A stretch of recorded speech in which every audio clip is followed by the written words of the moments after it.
ni khari kaloi pa to kampama na tong dingin kapu chen hen ko thlonin ke nin jong kaloi pa to ke ni jong kapu te kholang chu ka jun thlonin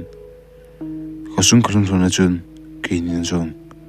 kapu te en chu ka jun pa pa thlonin hi le kapun jong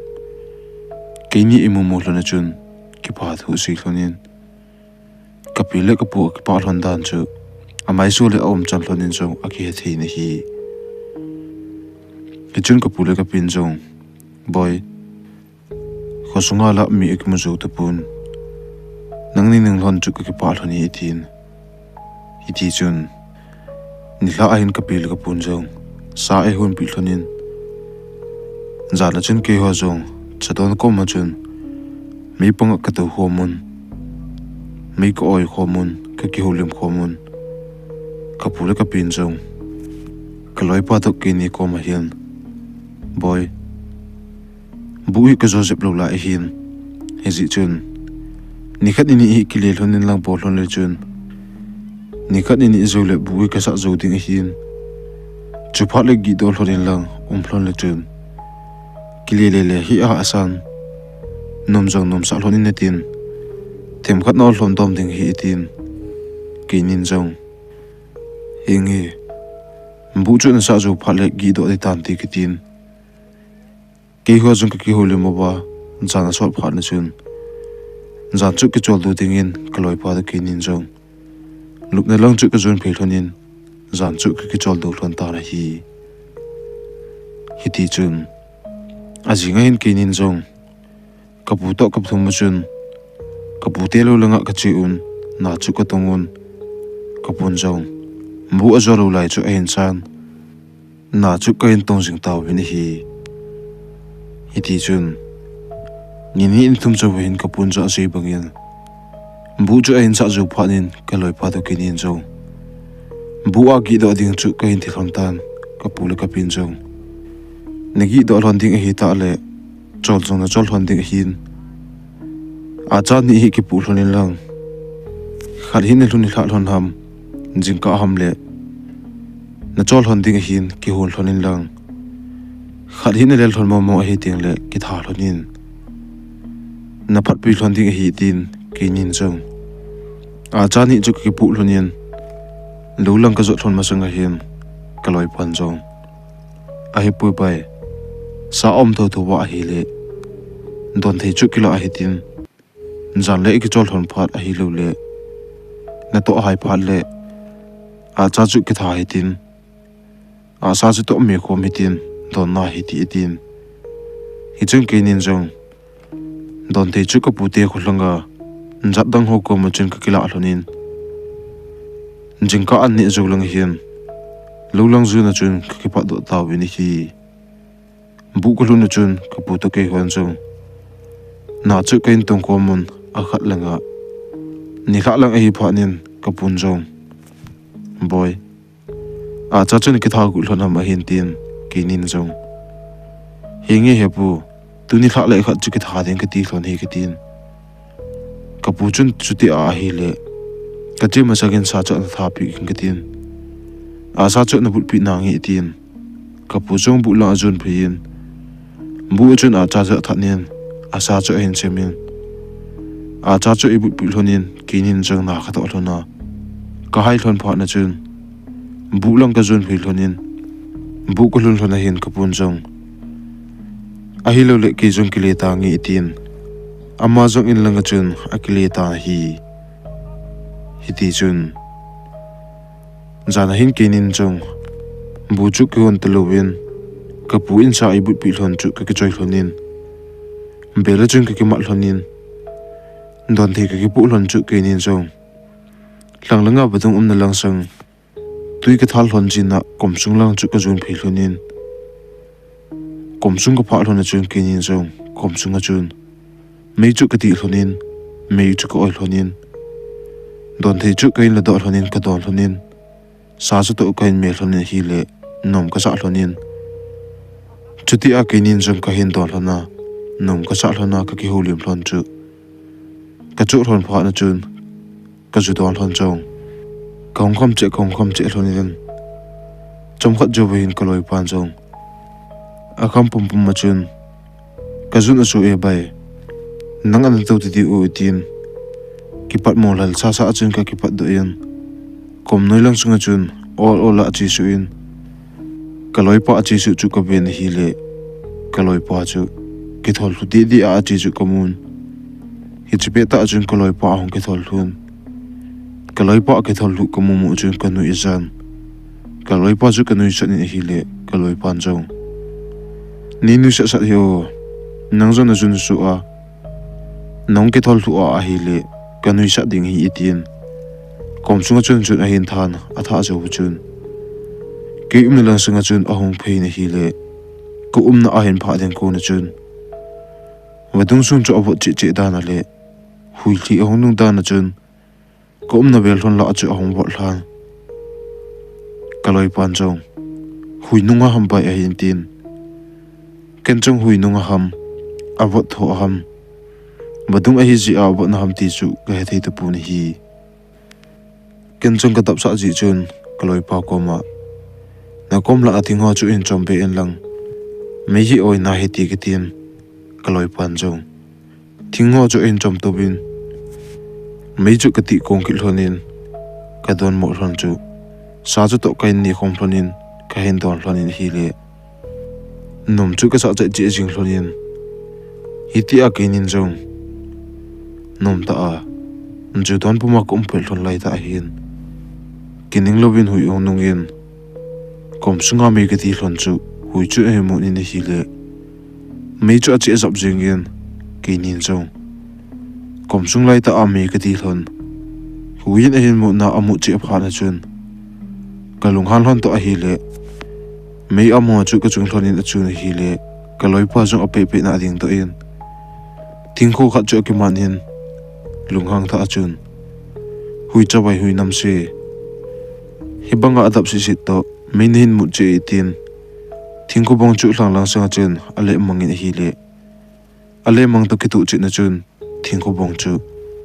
kom sunga ase su a I chan ho pha zo bu chun thingko bong chu ong ke sep le bangin ke ni na lang sanga a hong leng ki ni hi le kaloi pa se pi ding ka tin bai kati to kitu chi na chun thingko bong chun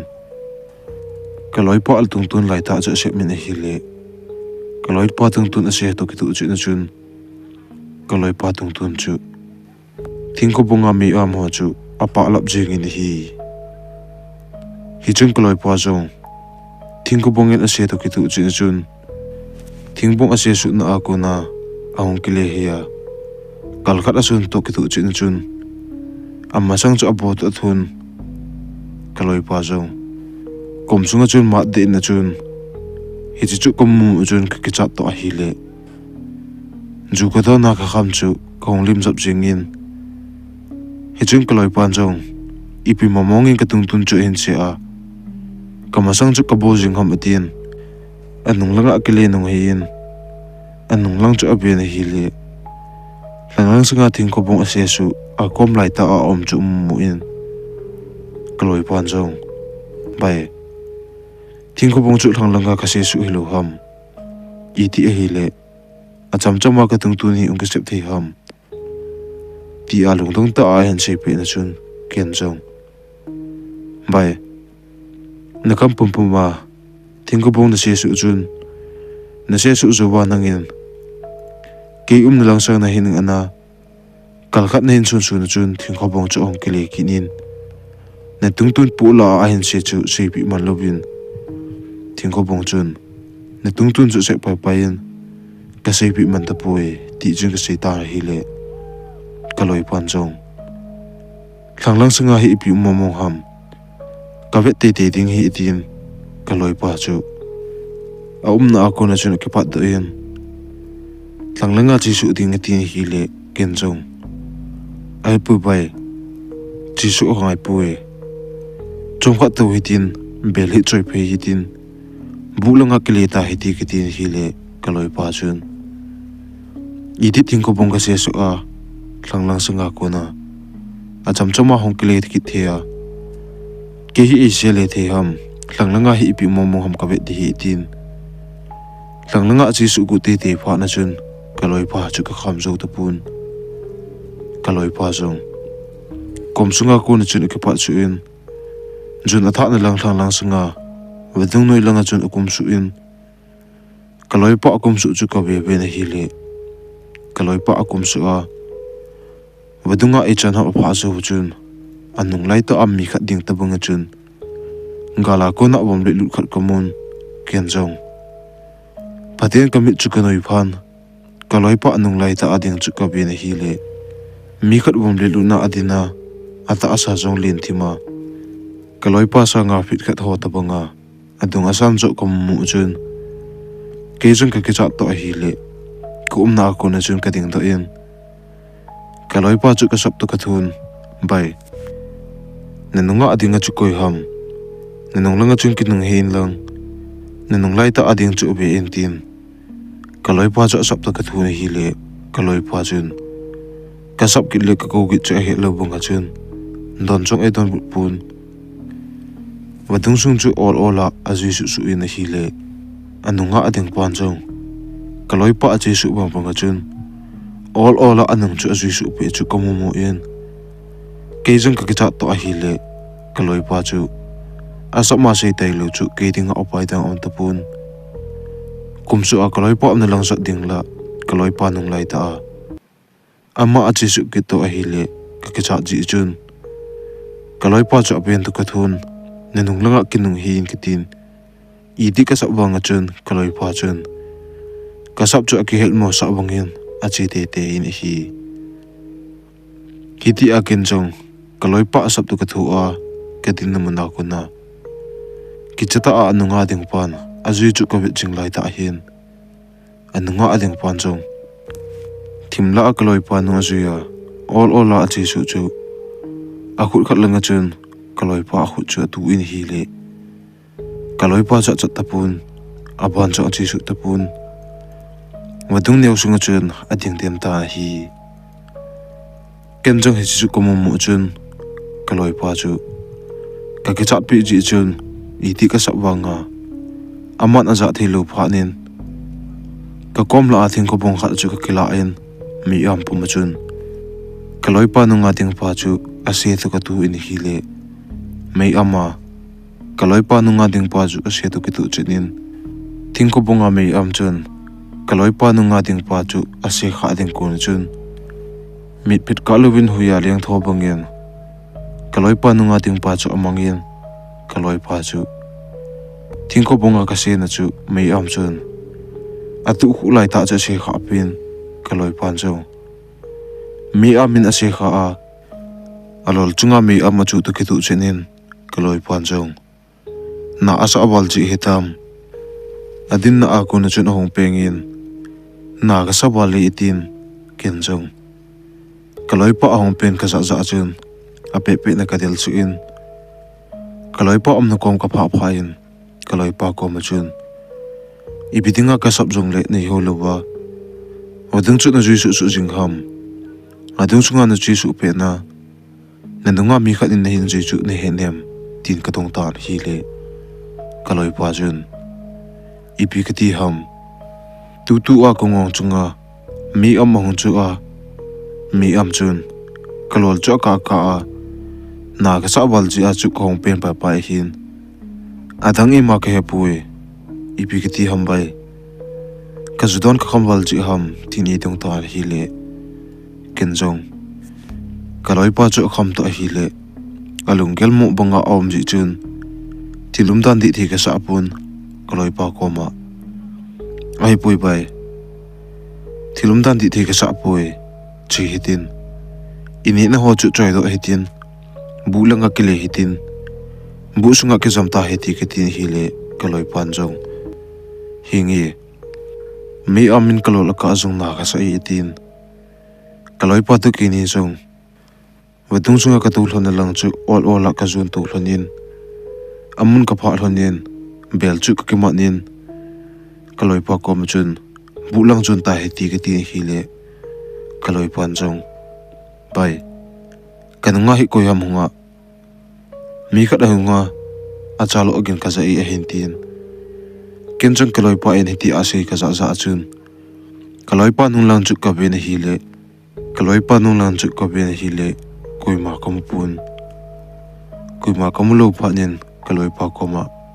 chilo lo hiti kitin kaloi pa cha nunga apangin ki chu masan ka pangin bel chu ka choil bu kalu na chun kanung langa kaloi pa chu ka be na hi le kaloi pa chu kanunga ahin ji chu om tapun kenjo akel lang jep chu ka be na hi le lampi a ke zama apum chunga akithina akisa chu ka mu in ape na kenjong kaloi pa amna chu ka del thon kaloi pa amna ka pha in kaloi pa chu ka be na hi le a khut le keng apum chunga akithin tha a tiding kon ho a ke sa banga ke sa chu ko mu in kenjong di the ka sa lo chi in ape nin kaloi pa ke jam na ko na chun ka kai thingin kaloi pa chu ka in pusu in bu chung chun ka pulu pa pa in bu sunga chun ka ke jam sa in kenjong bu sunga kaloi pa ka ku phla chuwin kaloi pa chu ka be ni hi le ata sa ke thin chu apar pha nin bu sungin mei ka ti in mei ki ti chuwin kaloi pa chu tui ka the khomin kaloi pa chu alo to ka thun ka ko ko win hi le kaloi pan jong ana na achun ko hen hen ko he na chun kaloi pan jong bai ipi ka ti ham kalung gel amo de du in kapum chinga ka gi thla jinge kata sa jong obo than ndap jong ka sai a hin tin hi chung ken jong bai nakham bala a hi le ndap jong na sa a hin mi hung oi tele chun phatan ti ki tin hi le kaloi pan jong mi im na lang chu a hin nei phin mi chu ko oi hlonin kaloi pan jong mi a hin oya alum sa jo chun ai pui bai wadung sunga kona bu lang hin chat chu ma phel phulin ke hian kanung lunga mi khat ni ju dana ka hit to bu sa hin pha a lampi hin pha chun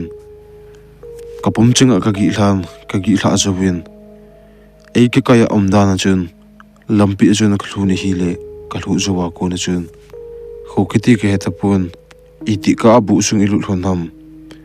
ti a kaloi pai nei do phanin kenjong kathil muju ka cha to a hi le kaloi pa kom chun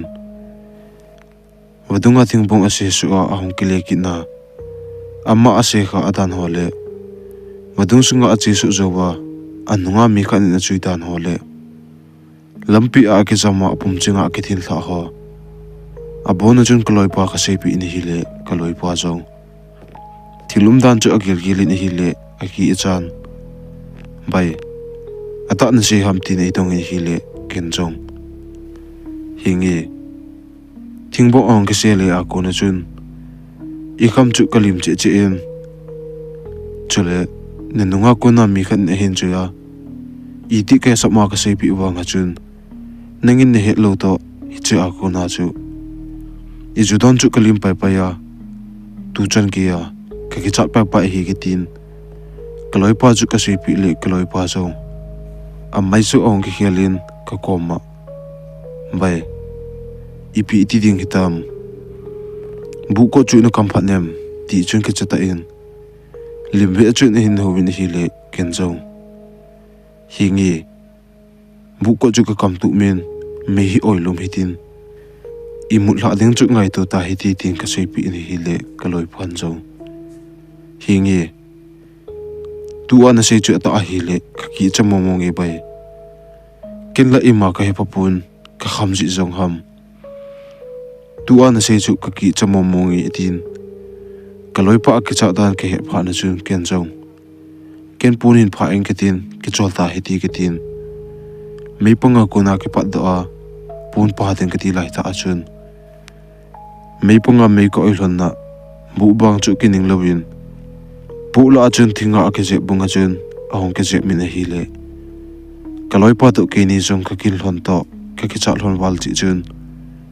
me punga ko na hlona ko na chun ka ting do hlonin kani hlona ka ki be tu hlonin ipi ham tu ang ke je pu chu tin ka ki be tu hlonin ka ki dong tu hlonin hi le kaloi pa to ke ni chu ka ki hong cha che in alang khana pulanga kona bang ahong ke jep chu ka kin bal hon che in molding wa he lovin banglang chu ka be den hlonin hiti abang ka be den hon lai ta hin ngopuma bu kol ki kam chu all ahong ki thol do in ngopum chu ki thol do zo bin bu ko chu all ahong ki hong in hi le ke nin chong bu ko ahong ki hon ka mu hlonin ka ki cha hlon wal ji chun ka dil hon na a ko nin bu sung langin ka lu hlonin bu sunga ko nin bu ko lang chu ka be hloni hi le bu ko ahong ki hon chu be hin bu ko khela ko na mi khat atina chunglunga hlawa a ko na bu tu la ading pa kai mu hlona chun kaloi pa to ke ni jong ka cha hlon to bu sunga chung ki sata in ka hlonin bu ko khela pulanga ading pa chu ka be tel thoni hi le chom khat ta bang chu bu ko khela ading pan jong ke ni lang sang chu be in hiti apa chom khat be den chu win all la chun bu sa lang chu azon tu win bu sa lang azot tu ki tu chinin bu ko chu kining lo ba bu ko chu pula in ahong ki le bon hin hi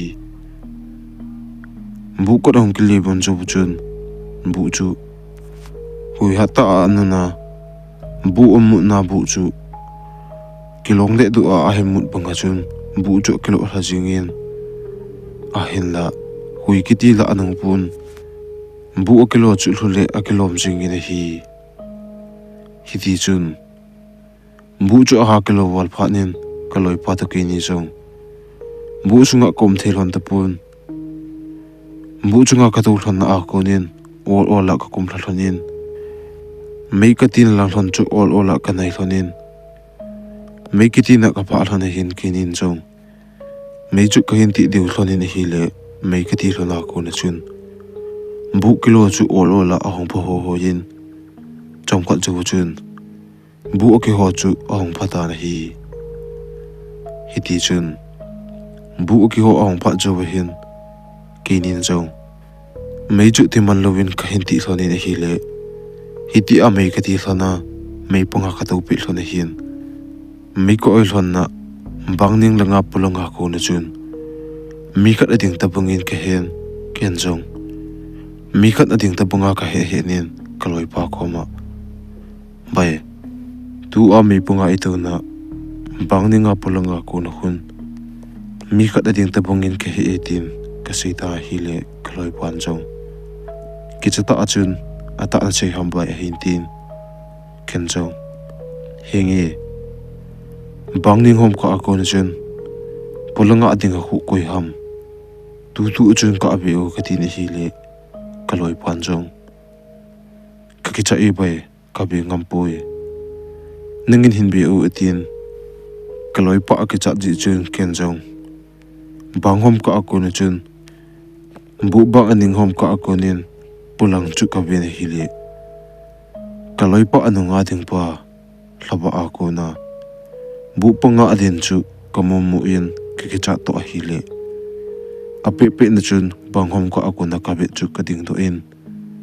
kaloi pan jong ki cha ta a ka to namuna banghom ko akuna ka be na akuna ka din do amumu in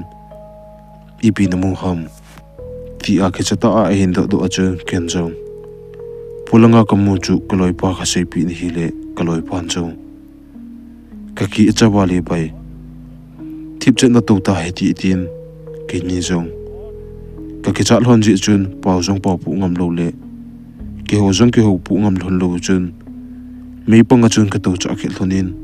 a khat langa ke ni jong hiti a ka to thon pe lai ta hin bangninga ko na chun mi khat awop chi bel bula a hai banga chun ka hen chalhonin kaloi pa jong hi chigit a za chun tip chen na awmin ken jong ka be na hi le kaloi pa a ke cha dan chu amai su a kun chun ka heta in hi khiti chun polanga ko na hai git le pu the thu a cha lo gin ta bang ka za chu ahong kho se che in abang le til khat a sei bunga chun chi bilbulin a pau sin EPSC hamwang ka heti thon chi pun hi akhat langa jing kho ba di langa hin polanga ko na thil ki ka zal hon le mi khat chi bulbul puma a hai ki ka zal hon chu all badung laga lampilang azat phegin chu gala kunin ka hin chal hon hi jing kho ba la ge chan ke ni zong ka ki chal hon ji chun imur hathei lobin mi panga chun me ka ti thanin khoba la chu ka nga thalonin khu ba la zu win zong ka ki chal hon ji chun na zong tong lobin bu zong ki hon ngam thon lobin ko thon ta na hi ti chun ni sa zu do lang zu hin ka pu zong na tong dinga lo lang a hen zot bu su ong lu ni chun ke nin zong ka pu ko mu thon phanin ka pun zong bu sunga ki cha mel puta a chat jang chat lon loba bu sunga ko thon imu phat honen aman zong ipinati ham nelim thon chu ki cha mel na pulhoni tin ka pu chun ei dong thlonin ke nin zong ka ki cha lon ji chun ka pu ko ma jani hla ka loi pan jun atha zawa pa na buina ka to thon hi dan chu ka sei bi thoni hi le ka pu chung lungel thei ta a hi ji chun jun ka tha lon zawa pa na buina ka to thon hi phanin aman zong hoilai pen ham na jun tha lon na chu tin badung langa pui ting e ti thon ni hi le kaloi pa chu ki cha ji in ken zong kapu nun chu ka zuin kaloi pa chu bu sunga omin kom sung ka pha lon hin kapun jong chane hla a kaloi pan jona tha na ei do phanin ken chung ka ko pi in hi le kapun jong adon ta ka ko a ka sei pi pha na chun kaloi pan jun atha na mun che che chu le alai pu nin le che che chu bora khana a hin heng to in bu langa chun ka him pu phuyun bora sunga le che che chu bu hlang langa chun ka pai mong ta bin hi ka bu jok ong ke le tu phanin kaloi pa to ke ni ko ma chun ka pun jong jani hla a juna tha thona pau sit ham sit amuna chu na man tel thon kha ji a hi chana chu na su bul thon hin tuin phutan ti a hin la nangni jong na ki cha hlon ding chule aman jong lomuna hin ki hlon la chun da thalo ba na hin chu ki the hin hi ji chun tuin hla le hong ki le do thon ta na tin hi chin hla chun ke ni jong ka ki le do thonin ajinga po na chun inmuna ko na ki le tho in na kain tong khomun kapu in ki hlon pi jingun hi ji chun ima buina kana tu be hlon ta pun na jong tong so ta lobin haptani ta bang ka to pi hlonin in langa ka ki le hlon ta na hi tusim aka chai tai aban ananga akin hi ti na bonun mangpha